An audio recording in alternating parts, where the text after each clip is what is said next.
Hi everyone, I'm Ouma Fabs and you are watching Play On, Life Lessons from the Field, made just for you by Brightbox.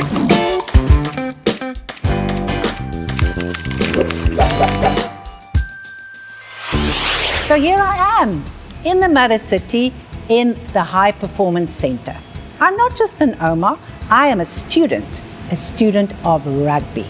And I have been learning so much about the game because of these people who are so passionate about the game. They are the DHL Stormers. So, come along, let the lesson begin. So today, I'm super excited because my life lessons coach is none other than the DHL Stormers coach, John Dobson. Wow, nice to meet you, coach. You too, thank you. Tell me, you must come in for a lot of flack from people who know so much about the game, like my husband, he's one of them, because everybody must knows everything about rugby. So how does it feel being in that firing line all the time? You're right, everybody knows more than me. Everybody's got an opinion on the team, how we should have played, the referee. Then obviously at this day and age, social media is also, and people take great delight in screenshotting and say, I don't agree, but this person says this about you.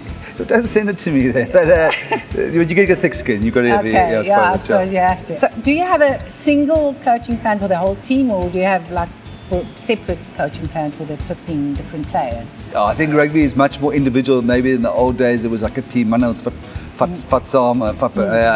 now it's, every guy's pretty much got an individual. Look, the team's got a game plan, but you have to know each individual, their backstory, what works for them, how to speak to them. So the more the management of them is much more individual than it used to be. So how much of coaching rugby is pure science and how much is like your instinct and your experience as a player? So I think probably my job, most of it's like instinct, how I feel things are. There are analysts who provide data almost to support that, but I think when it comes to science versus instinct's probably better, because rugby's a game of flows and multiple parts. Some step might reveal something, but what's your gut is probably the more accurate one. So but there are lots. The assistant coaches spend a lot of time on data and that sort of thing to give us a picture. But I still think the gut's most important. No, because rugby is a very unpredictable game. Because that ball can just doesn't hop where you want it to. No, but so how do you prepare for that kind of change? Keeping in mind that anything. So how do you prepare for that kind of change?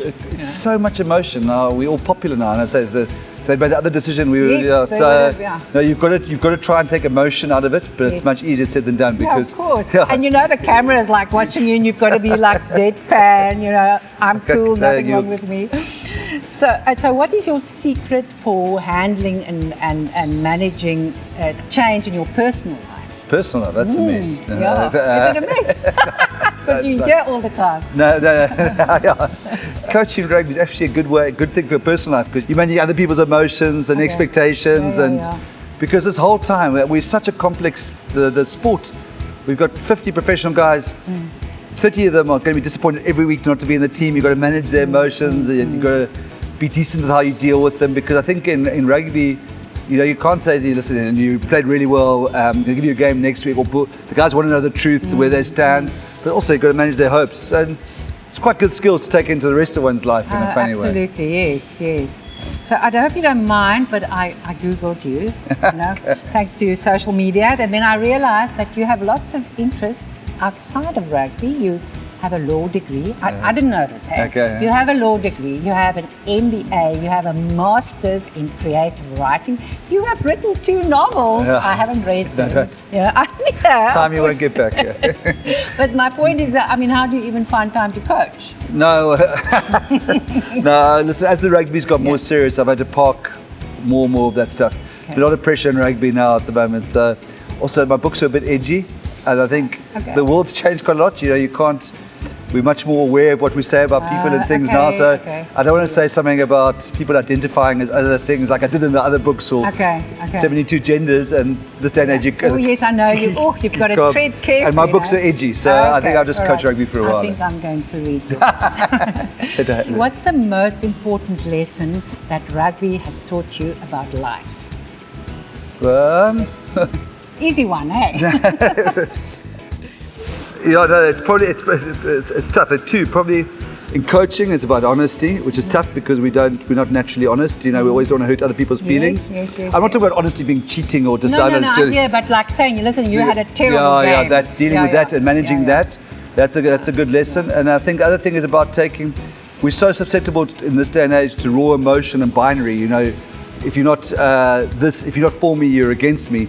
And rugby sort of makes, and if we didn't win, we're losers. It's not necessarily the case. It's just not winning. Yes, yeah, exactly. And there's a lot more to it. Yes. So those are probably the life lessons. Yes, yeah. Well, thank you so much, Coach. I've learned so much about rugby. I think I'm going to apply for your job one of these days. I've got lots of explanations here today. I just want to ask you, can you quickly show me how does the scrum work? Huh? I'm kidding. I was worried. I wasn't. Do we have enough time? Hey?